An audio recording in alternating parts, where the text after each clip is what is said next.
Վարչապետ հայտնի դարձավ, որ աշխատանքից ազատել եք, չգիտեմ, դուք հստակեցրեք անվտանգության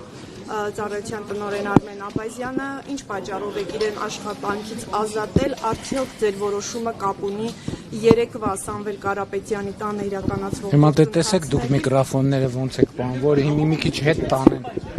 Արդյոք ձեր որոշումը կապ ունի երեք Սամվել Կարապետյանի տանը իրականացվող գործողությունների եւ նաեւ հայ առաքելական եկեղեցու հոգեվորականների վերաբերյալ ձեր գրառումների հայտարարությունների հետ։ Արմեն Աբազյանը իմ վարչապետության օրոք ամենաերկարն է եղել ազգային անվտանգության ծառայության տնօրենի պաշտոնում եւ աշխատել է ամենաբարդ շրջանում 2020 թվականի նոյեմբերից եւ նրա պաշտոնավարման ողջ ընթացքը եղել է չափազանց բարդ եւ ես կարծում եմ որ նա արժանացել է որ մի քիչ հանգստանա որովհետեւ այս 4 ավելի մի րոպե 5 տարի այդ լարված պայմաններում աշխատելը ազգային անվտանգության ծառայության տնօրենի պաշտոնում կարծում եմ հասկանում եք որ հեշտ չի։ Իմ նշած հանգամանքների հետ կապ չունի։ Գիտեք ձեր նշած հանգամանքների հետ ուղղակի կապ ունի իմ նշած հանգամանքների հետ իսկ ընդհանրապես ազգային անվտանգության ծառայության տնօրենի աշխատանքը առնչվում է գրեթե ամեն ինչի հետ, հատկապես այն ինչ որ վերաբերվում է անվտանգությանը, այդ թվում հիբրիդային անվտանգություն։ Հրաժարվել է որևէ հանձնարարություն կատարել, պարոն վարչապետ։ Չէր կարող ազգային անվտանգության ծառայության տնօրենը հրաժարվել իմ որևէ հանձնարարություն կատարել։ Պարոն Փաշինյան, Սամվել Կարապետյանի շուրջ ընթացող իրադարձությունները ինչու սկսեց, այսպես ասենք, արշավ բռնեցին այն հայտարարությունից հետո, որ արեց Կարապետյանը եկեղեցու։ Գիտեք, ես սկսվեց այդ ամբողջ այդ հայտարարությունը եկեղեցու մասին չէր, այդ հայտարարությունը Հայաստանի Հանրապետության մասին էր եւ փորձ էր արվում տպավորություն ստեղծել, թե Հայաստանի Հանրապետությունում կարող են գալ ինչ որ մարդիկ, ինչ որ տեղերից եւ ինչպես իրենք են ասում իրենց ձևերով ինչ որ բան անել եւ Հայաստանի Հանրապետությունը ունի արձագանքի կոնկրետ լծակներ եւ ես չեմ հանդուրժի ընդհանրապես որ որևէ մեկի լեզուն պտտվի տենց բան ասի։ Ես ընդհանրապես խորհուրդ եմ տալիս որ որևէ մեկի լեզուն չպտտվի տենց բան ասի, որովհետեւ գիտեք Հայաստանի Հանրապետությունը ժողովրդավարական երկիր է եւ Հայաստանի Հանրապետությունում յուրաքանչյուրը ունի կարծիք արտահայտելու հավաքներ անցկացնելու, քաղաքական եւ հանրային կյանքի մասնակցելու իրավունք, բայց Հայաստանի Հանրապետությանը սպառնալ որևէ մեկը չի կարող եւ ես ինչքան էլ ժողովրդավարություն ամենակոշտ եւ ամենակոպիտ միջոցները կձեռնարկեմ ցանկացած նման դեպքում։ Այսինքն Կարապետյանը ուղղակի ասաց, որ ես կլինեմ եկեղեցու Կարապետյանը գիտեք ինչ եկեղեցու եւ ով որ այսպիսի բան ասի պետք է Կարապետյանը ասաց, որ մենք եթե քաղաքական գործիչներին չհաջողվի, այսինքն եթե քաղաքական մենք մեր ձևերով կմասնակցենք կամ կմիջամտնենք եւ այլն եւ այդպես շարունակ։ Դա արժանացել է եւ արժանանալու է կոնկրետ համարժեք գնահատականի։ Ընդհանրապես ես ձեզ մի բան ասեմ, որ Հայաստանի Հանրապետության ժողովուրդն էլ իմիջիայլոց մեզ մեղադրում է եւ մարզային այցերում էլ այդ մեղադրանքը հաճախ են նշում։ Մեր երկրում ցավոք շատերը կամ ոմանք ժողովրդավարությունը փորձում են նույնացնել թուլության հետ։ Ես ասում եմ նրանք ովքեր կփորձեն կամ կշփոթվեն ժողովրդավարությունը թուլության հետ շփոթել, պետության համը կմնա նրանց բերաններում։ Այսինքն ով որ ասի որ կանգնում են եկեղեցու կողմնում ճակատագրին է ով որ ասի որ եթե քաղաքական գործիչները եւ ճանապարհները չաշխատեն, մենք մեր ձևերով կմիջամտենք, արժանանալու է մենք մեր ձևերով կմասնակցենք արժանանալու է, այո։ Եվ ուրիշը ասեմ, ես կարծում եմ նաև հիմա արդեն հայտնի է, իմ կարծիքով նաև այդ հայտարարությունը ընդհանրապես կապ չունի ոչ եկեղեցու, ոչ եկեղեցու շահերի հետ։ Ես ուղիղ 1 ամիս առաջ, 1 ամիս ժամկետով տվել էի կառավարության անդամներին վերաբերելի անդամներին հանձնարարական, որ կամ հեցին կողմից ժողովրդին հասցված վնասը պետք է վերականգնվի, այդ ինչ պատմություն է։ Իմ բազմաթիվ մարզային այցելությունների ընթացքում ես զարմանքով եւ զայրույթով դրա մասին հրապարակային խոսել եմ մի քանի անգամ, զարմանքով եւ զայրույթով արձանագրեցի, որ ըստ էության հեծը իր գործունեության արդյունքում Հայաստանում գրեթե էներգետիկ ճգնաժամ է ստեղծել եւ հիմա նաեւ վերլուծությունը հիմք է տալիս մտածելու առնվազն թույլ չի տալիս հրաժարվել այդ մտքից, որ այդ ամեն ինչը արվել է եւ արվում է Հայաստանում ներքին հանրային դժգոհություն գեներացնելու համար։ Բայց ես տվել էի հանձնարարական, որ մի ամսվա ընթացքում կամ պետք է հստակ ժողովրդին հասցրած վնասը վերականգնելու մեխանիզմներ դրվեն, կամ հեծը պետք է ազգայնացվի, այսինքն պետականացվի։ Իմ հանձնարարականի օրը լրանում է հունիսի 21-ին, եւ ես այդ ակտիվացումը ուղիղ կապում եմ իմ այդ հանձնարարականի, իմ այդ որոշման, որովհետեւ կառավարության անդամները սկսել էին աշխատել, հեցին հստակ ուղերձ տվել էին, որ տեսեք, եկեք կամ հստակ հաշվարկում ենք ժողովրդին ինչ վնաս եք հասցրել, ոչ միայն ժողովրդին, պետական եւ մասնավոր կազմակերպություններին, որովհետեւ որ գյուղ գնում եմ, որ համայնք գնում եմ, որ մարզ գնում եմ, մարդիկ համատարած ինձ առաջ ուղիղ հարց են դնում, ասում են հոսանք անջատվել է, մի հատ լվացքի մեքենա ունեինք, վառվել է, մի հատ սառնան էինք առել, վառվել է, հեռուստացույց ունեինք, վառվել է, ով է դրա պատասխանը տալու։ Երբ որ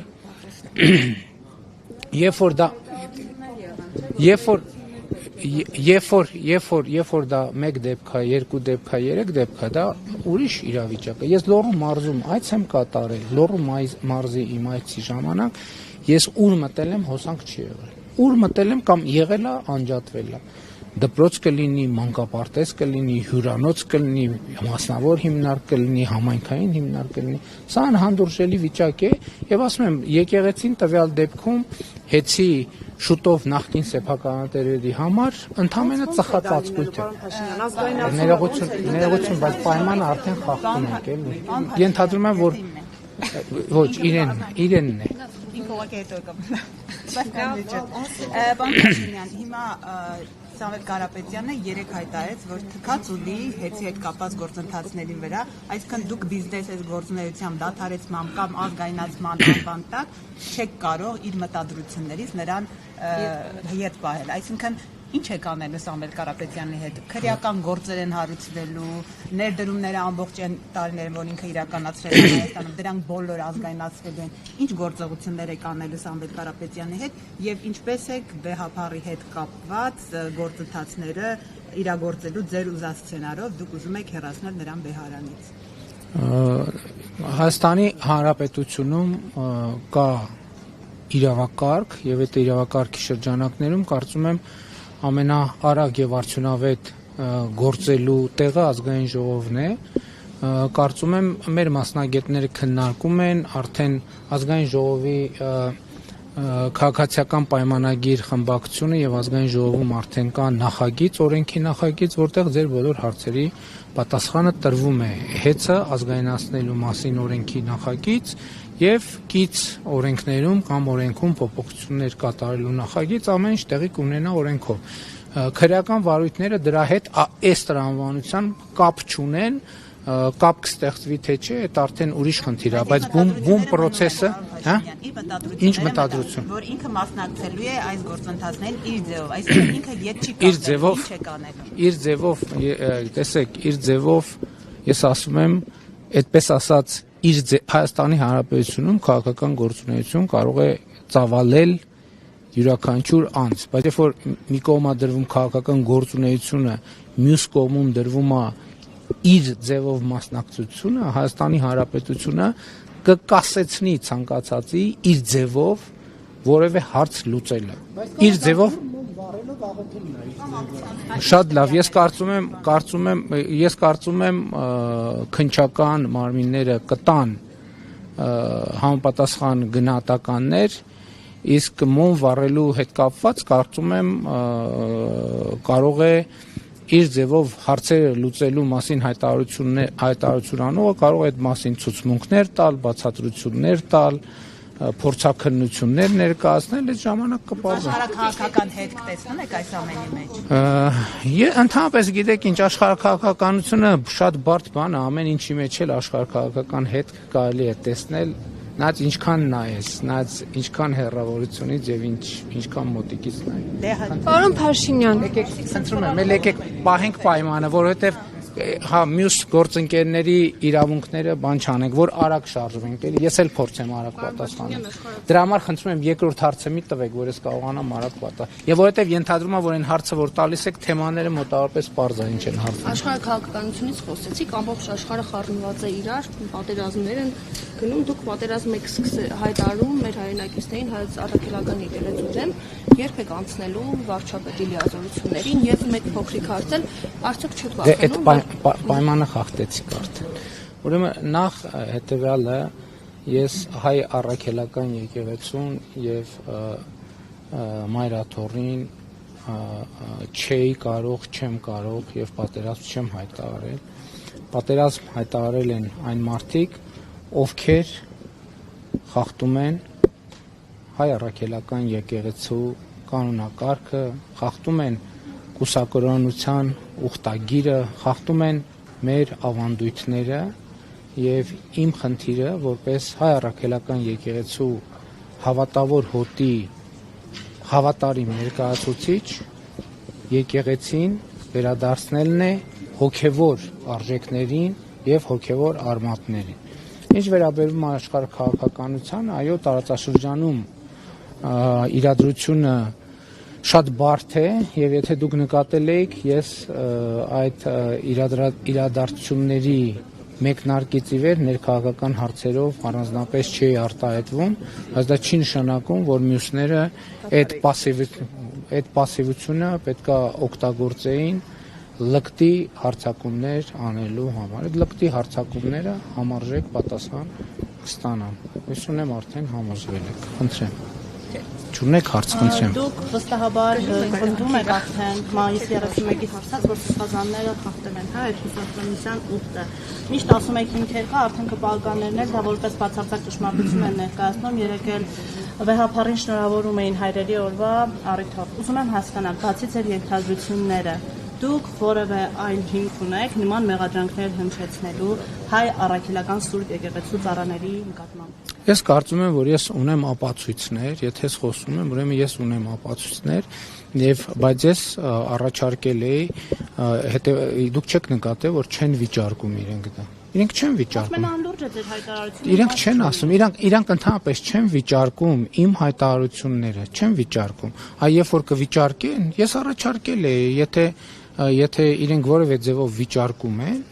իրենք կարող են դատի տալ եւ այդ ապացույցները կներկայացվեն կամ այլ ձևաչափով այդ ապացույցները կներկայացվեն։ Խնդիրը այն է հետեւյալը, ընդ որում ես ուզում եմ շատ հստակ ընդգծեմ, ընդ որում ես մոռացա մի վարքյան իմ դիրքորոշումները ամբողջությամբ հիմնված են հայ առաքելական եկեղեցու կանոնների վրա, հայ առաքելական եկեղեցու իրավական կանոնների վրա, որով հենց եկեղեցին ինքը Հայաստանի Հանրապետության Արդարադատության նախարարությունում գրանցել է որպես հայ առաքելական եկեղեցու կանոններ եւ կանոնագիր։ Դա դուք ինչու եք հանձնաժողով ստեղծում։ Ներողություն եմ խնդրում, այդ երկրորդ հարցն եք տալի։ Փաշինյան որոշ քաղաքական գործիչներ ասում են, որ հոգեբորականների դեմ այս պայքարը բերելու է բախումների քաղաքացիական պատերազմի, արդյոք դուք բացառում եք նման սցենարը եւ Գարեգին երկրորդին այ ինչպես եք հեռացել, հնարավոր է որ իրավաբանները նույն կերպ ասեն եկեղեցի մտնել։ Գիտեք, ես անհեթեթ եմ համարում բախումների մասին խոսակցություն։ Անհեթեթ եմ համարում։ Գիտեք 2000 դե ժողովուրդ ջան, ախր հիմիկի հետ գամ միկրոֆոններն շատ լավ ներողություն, հա, դա կատարյալ անհեթեթություն եմ համարում։ Գիտեք, մենք 2018 թվականին Հայաստանում հեղափոխություն ենք իրականացրել եւ ըստ էության բախումներ չեն եղել։ Հիմա մենք հոգևոր, բացառապես հոգևոր խնդիր ենք առաջ քաշում եւ այդ հոգևոր խնդիրը իրականացնելը կարող է տեղի ունենալ միայն հոգևոր, քրիստոնեավայել, քրիստոնեական սիրո վրա հիմնված գործողությունների եւ քայլերի վրա հայ առաքելական եկեղեցու հավատավոր հոտը ինքը կմերժի եւ ես ուզում եի ձեզ ցույց տալ, ես այսօր կռահելով ես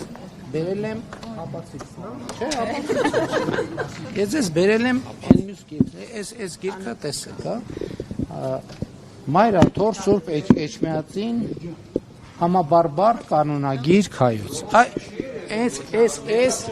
եւ ահա այս գրքերի մեջ է սահմանված։ Սրանք հայ առաքելական եկեղեցու դարերով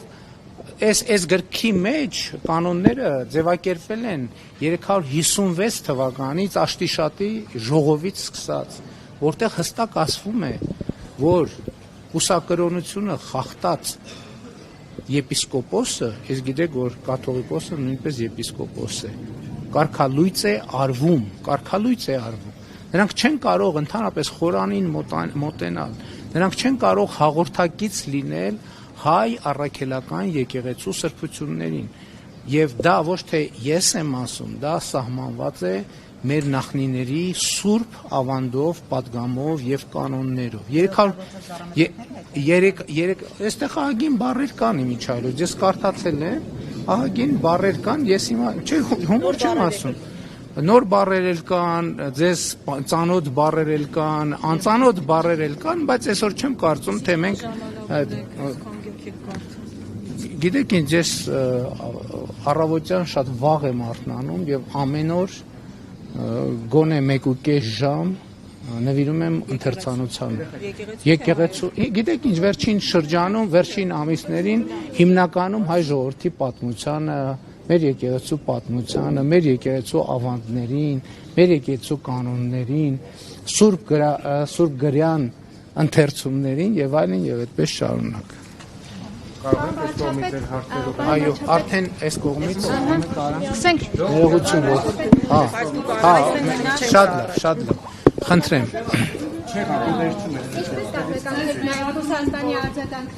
Ձեզ հերթ կհասնի, խնդրում եմ։ Սամվել Կարապետյանի հետ տեղի ունեցած իրադարձություններից հետո Ռուսաստանի արտագաղթությունների հետ հիշեցել, թե Մելանիա Զախարովան, թե Վլադիմիր Սոլովյովը,